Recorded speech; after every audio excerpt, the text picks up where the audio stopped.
खूनी कुआं। सीमा गर्मियों की छुट्टियों में अपनी नानी के गांव आई थी। सीमा नानी के घर पहुंचने के बाद अपनी नानी के पैर छूती है और उनसे आशीर्वाद लेती है।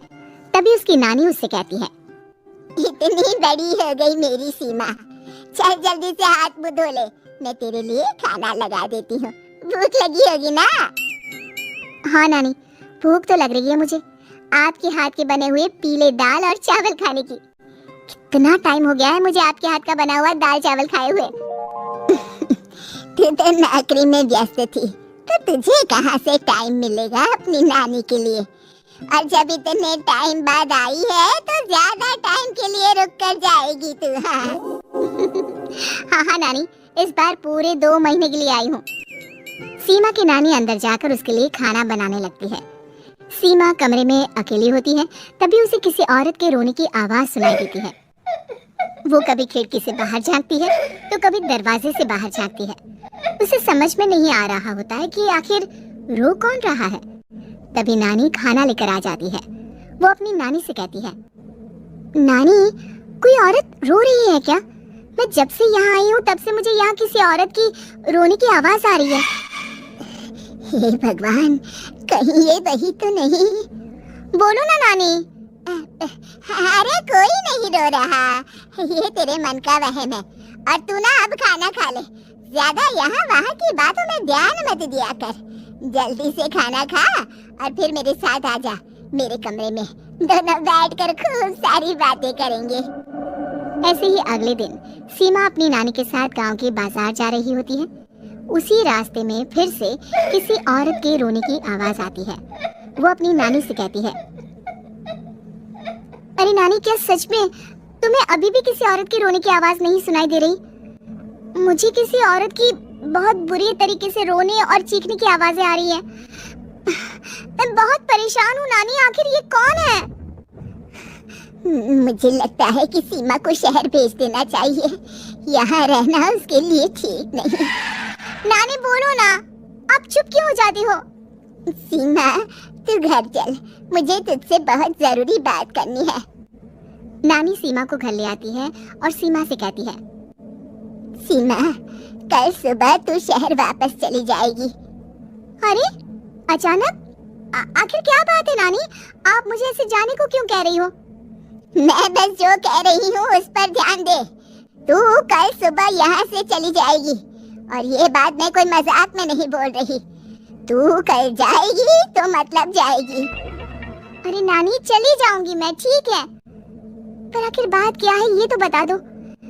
मम्मी से कोई बात हुई है या फिर मुझसे कोई गलती हुई है जो तुम मुझे अचानक से जाने के लिए बोल रही हो? देख सीमा, रात बहुत हो चुकी है और मुझे इस बारे में कोई बात नहीं करनी।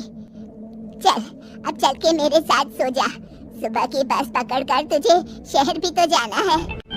सीमा को अपनी नानी का ऐसा व्यवहार देखकर बहुत ही अजीब लगता है। उसे कुछ समझ में नहीं आ रहा होता है कि आखिर उसकी नानी उसे अचानक से गांव छोड़कर जाने के लिए क्यों कह रही है। ये सारी बातें सोचते सोचते सीमा की आंख लग जाती है और वो अपनी नानी के साथ सो जाती है। ऐसे ही आधी रात को सीमा को फिर से किसी औरत की रोने की आवाज सुनाई देती है। वो उस औरत की आवाज सुनकर बार बार करवटें बदल रही होती है और तभी उसे सपने में भी एक अजीब सी औरत की परछाई दिखाई देती है, जो इतना चीख चीख कर रो रही होती है कि सीमा डरकर उठ जाती है।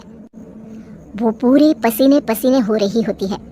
वो अपने आसपास देखती है तो घर में बिल्कुल शांति का माहौल होता है। सीमा घबरा जाती है।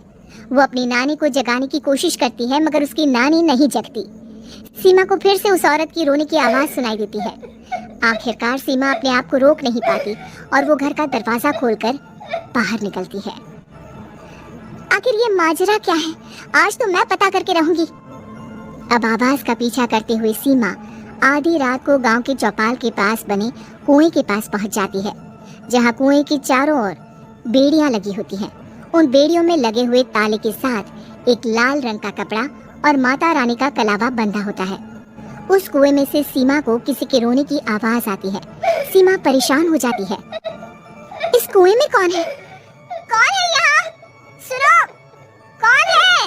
कौन रो रहा है? वो चिल्ला चिल्ला कर पूछती है और साथ ही लोगों को जगाने की कोशिश करती है, मगर किसी को भी उसकी आवाज़ सुनाई नहीं देती।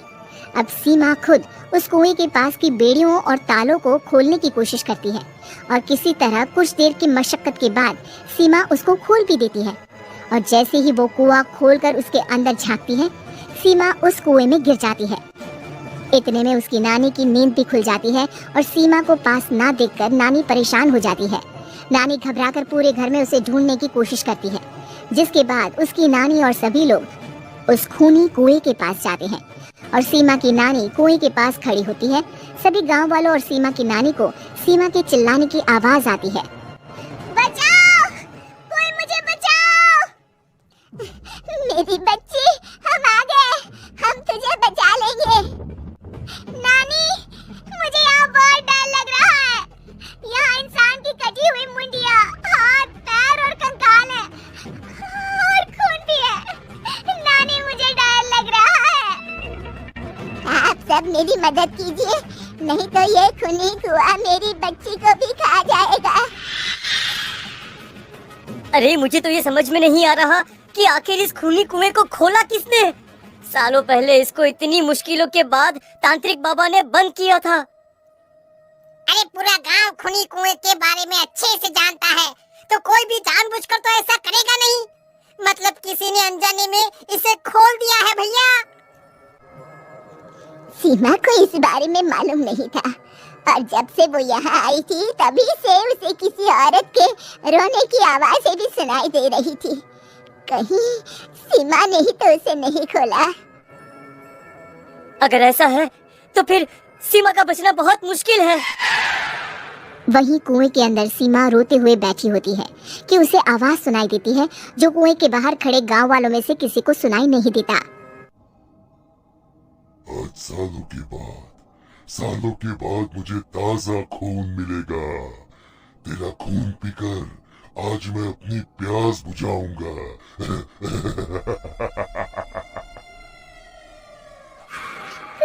कौन है? कौन है? मत मारो प्लीज, मुझे जाने दो प्लीज। मैंने किसी का क्या बिगाड़ा है? वो तुझे मरने के बाद पता चल ही जाएगा। जितने में गांव वाले और सीमा की नानी कुछ सोच पाते, उतने में उन्हें सीमा के चिल्लाने की आवाज आती है और अगले ही पल सब शांत हो जाता है। क्या हुआ? सीमा, मेरी बेटी। माफ करना बहन, लेकिन अब सीमा वापस नहीं आएगी। हमें एक बार फिर से कुएं को बंद करना होगा। गांव वाले तभी तांत्रिक को बुला कर लाते हैं। एक बार फिर अपनी शक्ति से तांत्रिक बाबा उस कुएं को हमेशा हमेशा के लिए बंद कर देते हैं और वहां एक बोर्ड लगा दिया जाता है कि यहाँ आना मना है।